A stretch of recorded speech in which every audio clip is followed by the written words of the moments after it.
বন্ধুরা আইপিএল এর 12 নম্বর ম্যাচটি হতে চলেছে কেকেআর কলকাতা নাইট রাইডার্স এবং মুম্বাই ইন্ডিয়ান্স এই দুটি টিমের মধ্যে, যেখানে বন্ধুরা এই ম্যাচটি হতে চলেছে ওয়াংখেড়েতে। মুম্বাইয়ের ওয়াংখেড়েতে এই ম্যাচটি হবে। মুম্বাই ইন্ডিয়ান্স টিম যেখানে তাদের প্রথম দুটি ম্যাচ হেরে এই ম্যাচটি খেলতে আসছে। তারা সিএসকে এর বিরুদ্ধে ম্যাচ হেরেছে এবং গতকাল তারা গুজরাট টাইটান্স টিমের বিরুদ্ধেও ম্যাচটি হেরেছে। তো বন্ধুরা এখানে মুম্বাই ইন্ডিয়ান্স টিমের এটা প্রথম হোম গ্রাউন্ডে ম্যাচ হতে চলেছে। তো এখানে মুম্বাই ইন্ডিয়ান্স টিম অবশ্যই চাইবে এই প্রথম ম্যাচটিতে, এই হোম গ্রাউন্ডে তাদের প্রথম ম্যাচটিতে তাদের প্রথম জয় অর্জন করতে। এবং অন্যদিকে কেকেআর টিমের কথা বললে বন্ধুরা, কেকেআর টিম প্রথম ম্যাচটি হেরেছিল আরসিবির বিরুদ্ধে, আমরা সকলে দেখেছিলাম ইডেন গার্ডেন্সে। যদিও কেকেআর টিম তাদের দ্বিতীয় ম্যাচটি জিতেছে, দ্বিতীয় ম্যাচটি তারা রাজস্থান রয়্যালস টিমকে 8 উইকেটে বড় ব্যবধানে হারিয়ে এই ম্যাচটি খেলতে আসছে।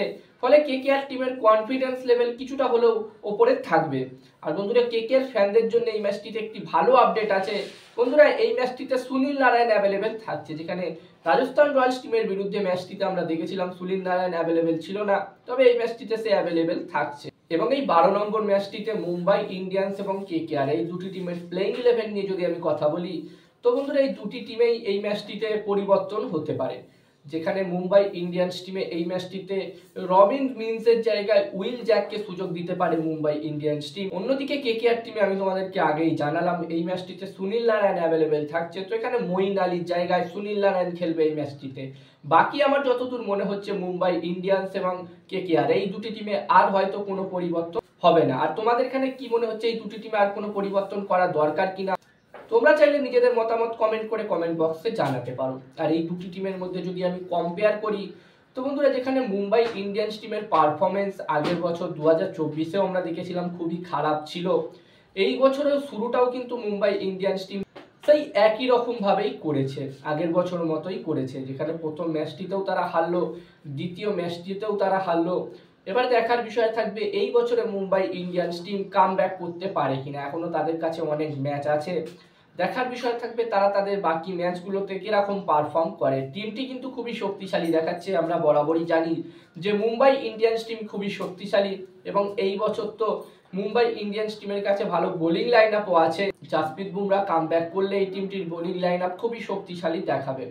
অন্যদিকে কেকেআর টিমের কথা বললে, যেখানে আমরা সকলেই জানি যে কেকেআর টিমের স্পিন ডিপার্টমেন্ট খুবই শক্তিশালী। কেকেআর এর কাছে বরুণ চক্রবর্তী, সুনীল নারায়ণের মতো স্পিন বোলার আছে, তবে কেকেআর টিমের ফাস্ট বোলিং ডিপার্টমেন্ট একটু হলেও কমজোর দেখাচ্ছে।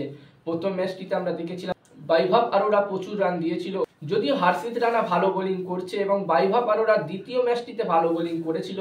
তো এখানে আমরা আশা করব কেকেআর টিমের বোলাররা ভালো বোলিং করবে। এবং ব্যাটিং লাইন আপের কথা বললে, এখানে বন্ধুরা এই দুটি টিমের ব্যাটিং লাইন আপ যদি আমি কম্পেয়ার করি, তো এখানে মুম্বাই ইন্ডিয়ান্স টিমকেই আমি এগিয়ে রাখবো। যদিও বন্ধুরা প্রথম দুটো ম্যাচে মুম্বাই ইন্ডিয়ান্স টিমের হয়ে রোহিত শর্মাও ভালো ব্যাটিং করতে পারেনি, তবে রোহিত শর্মা যেই দিন ভালো ব্যাটিং করবে সেই দিন কিন্তু মুম্বাই ইন্ডিয়ান্স টিমের জেতার চান্সই বেশি থাকবে।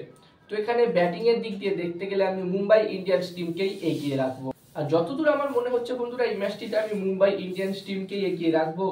এই ম্যাচটিতে মুম্বাই ইন্ডিয়ান্স টিম তাদের ঘরের মাঠে খেলবে এই ম্যাচটি। আর এখানে তোমাদের কি মনে হচ্ছে এই ম্যাচটিতে কোন টিম জয়লাভ করতে পারে? তোমরাও চাইলে কমেন্ট করে কমেন্ট বক্সে জানাতে পারো।